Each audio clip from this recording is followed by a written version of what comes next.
and welcome to Diabetes Connections in the News. I'm Stacey Sims, and these are the top diabetes stories and headlines of the past 7 days. In the News is brought to you by the T1D Exchange. T1D Exchange is a nonprofit organization dedicated to improving outcomes for the entire T1D population. Our top story this week, a new study shows nearly 1 in 5 adults in the U.S. with diabetes either skipped, delayed, or used less insulin than was needed to save money. That comes out to roughly 1.3 million adults, or 16% of those who need insulin. Findings come from an annual survey by the CDC. They asked tens of thousands of Americans about their health-related experiences. This was the first time CDC had included questions about insulin use. Starting January 1st, the Inflation Reduction Act will cap the monthly cost of insulin at $35 for seniors on Medicare. Doesn't do anything, though, for millions of Americans with private health insurance or those who are uninsured. New iLet cell transplant study looks very promising. Long-term outcomes of 2 phase 3 clinical trials show many patients didn't need insulin to maintain their blood sugar for up to 8 years. It also showed that a new approach required fewer transplants than typical and was exceedingly safe. These trials also included people who had kidney transplants and showed iLet cell transplants for those people was safe and effective. Overall, of 75% who initially were able to come off of using insulin, more than half maintained that, meaning they needed no additional insulin injections throughout the years of follow-up. I said 8 years, that's the length of this study, so it could be even longer. A study out of New Zealand looks at DIY diabetes tech and compared it to some commercial offerings. Not sure what they were trying to prove here because they looked at a closed-loop system, OpenAPS, and compared it to a regular old pump and CGM system with no automation. Not surprisingly, the people with type 1 in the automated group had much more time in range, about 14% more than those using a standalone pump and CGM. No severe lows or DKA in either group, but these days, in my opinion, looking at an automated insulin delivery system and comparing it to a pump and CGM that don't communicate is like comparing apples and chainsaws. More good news for the iLet Bionic Pancreas. A clinical trial conducted at 16 clinical sites across the U.S. enrolled more than 300 people ages 6 to 79 who had type 1 and had been using insulin for at least a year. They split them into 2 groups randomly. One group used the bionic pancreas. The other continued with their pre-trial method of glucose monitoring and insulin dosing, whatever it was. In participants using the bionic pancreas, A1C improved from 7.9 to 7.3. It remained unchanged among the control group. The iLet doesn't use carb counting, just meal announcements, and it sets basal rates with the user's body weight. It is currently in front of the US FDA, awaiting approval. Insulet has issued an urgent medical device correction related to battery problems with a component of the Omnipod Dash system.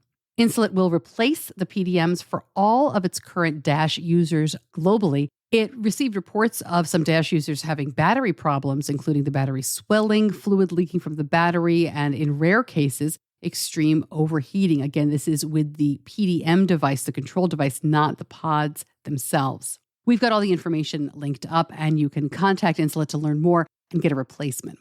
Medtronic has a new diabetes management program for those using their 770G pump. It is called My Insights. It provides personalized tips, trends, and reminders. The recommendations come through monthly emails with educational content.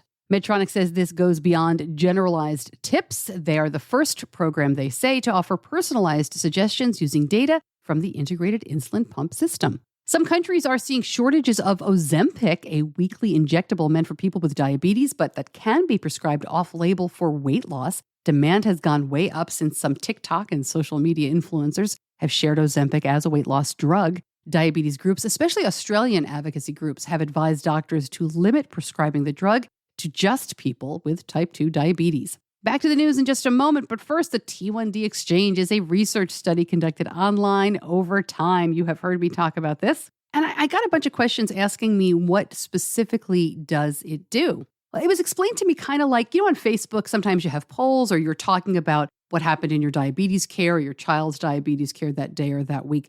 Well, that information kind of goes nowhere, right? It goes to the community. We react to it. We give you support. But what happens to the information? Well, with the T1D exchange, they use that kind of information, what we give them, how we respond to polls, what we tell them is going on in our lives, to move the needle on public policy and on advocacy and on care. I really urge you to check this out today by sharing your story, your opinions, your data, your experience in a secure environment, right, where your information is confidential and your participation is voluntary. You can make a huge difference. Please check it out. It's so simple to use. It is t1dregistry.org/Stacey. That's t1dregistry.org/STACEY.